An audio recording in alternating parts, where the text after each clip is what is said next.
Hi, it's Hope and welcome to my channel. Do not mind the sound of a fan in the background. I refuse to turn them off because my room is literally a sauna without them. So, this is going to be my contemporary-a-thon, February 2020, kind of wrap up what ones I read, how I liked them, and all that. So I had 4 books picked out. I read 5. And those 4 that I originally picked out were ones I read. So, we'll start off with Simon versus the Homo Sapien by Becky Albertalli. This is the one, when I originally filmed my What I Want TBR, I didn't have the physical copy of this. I went and bought it. So, I enjoyed this book so much because basically this is a book about a guy named Simon Spear who over the last few months has been emailing someone, and those emails get out. In those emails, it incriminates him that he's gay and he lives in a town or goes to a school that's not your normal thing. That's a negative thing. And person blackmails him and all that. And then obviously eventually ends up being told and all that. I gave this book a 5 out of 5 stars because not only is the content of it good, but the teenagers actually read and talk and sound like teenagers. I hate some books where the characters are teenagers but they sound like they're 30. So, this is one. The next book I read was, I'm going to put the little photo up here, is Far From the Tree by Robin Benway. And this is a book that I had a feeling I was going to like. I ended up loving it. It is about 3 characters. We have Grace, who just put her baby up for adoption.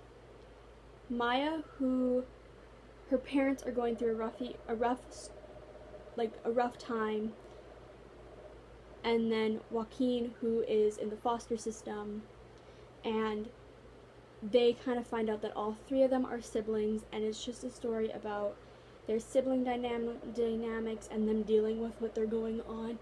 And this story made me cry. I kept track. It made me cry 11 times. I've cried reading some stories before, but it's been like 1 or 2 times. 11. Sometimes within the same chapter. So this book had me on an emotional roller coaster. It was one that I loved it so much that I want to try and get a hold of a physical copy just so my mom can read it, because I feel like it is a book that she will like. So, yeah. The next one is Red, White, and Royal Blue by Casey McQuiston. This was a reread. I had to reread it. I just had to. And it's still a 5-star. It is still my favorite book of all time. And it is about 2 people. Alex, who is the son of the first female president of the United States of America, and Henry, the Prince of Wales.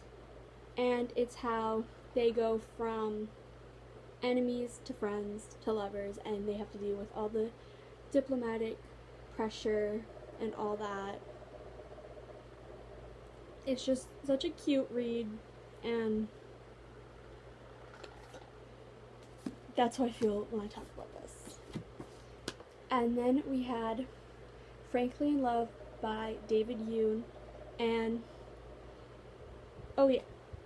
and this is a book I gave 4 stars because I liked it, but I didn't love it.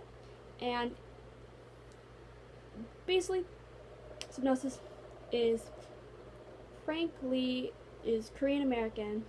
His parents are Korean, and they have a rule: only date Korean, which basically means he can only date people who are Korean. And him and his friend Joy go ahead and they fake date each other so that they can date their significant others who both of them aren't Korean, but then they eventually kind of maybe don't like those people anymore. We'll just say that. And it deals with topics like of racism, because there's obviously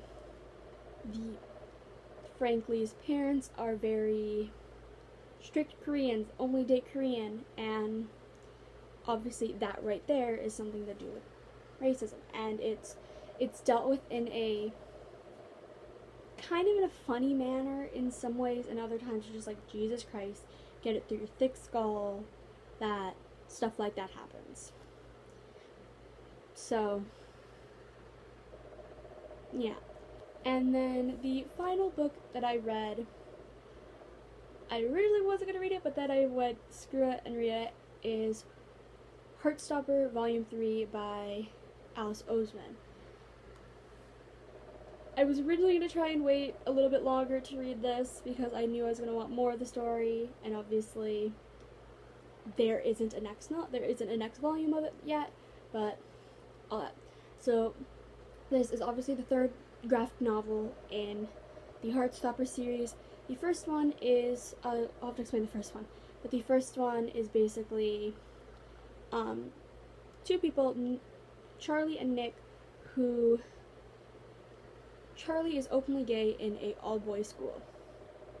That right there that's what got me hooked. But Charlie ends up having feelings for Nick, and then it's them being friends, and then realizing there's something more, and then all this, and this volume is about them on a class trip in Paris, and it's just such a quick read, and it's so fluffy to the point that I already want to reread the three volumes because they're so fluffy and so cute. And this book gave 5 stars. I gave the 2 other ones 5 stars. It's so cute. So this was my Contemporary-a-thon February 2020 wrap up. I originally was gonna do a reading vlog, but yeah, that failed. So yeah, I hope you enjoyed this, and bye.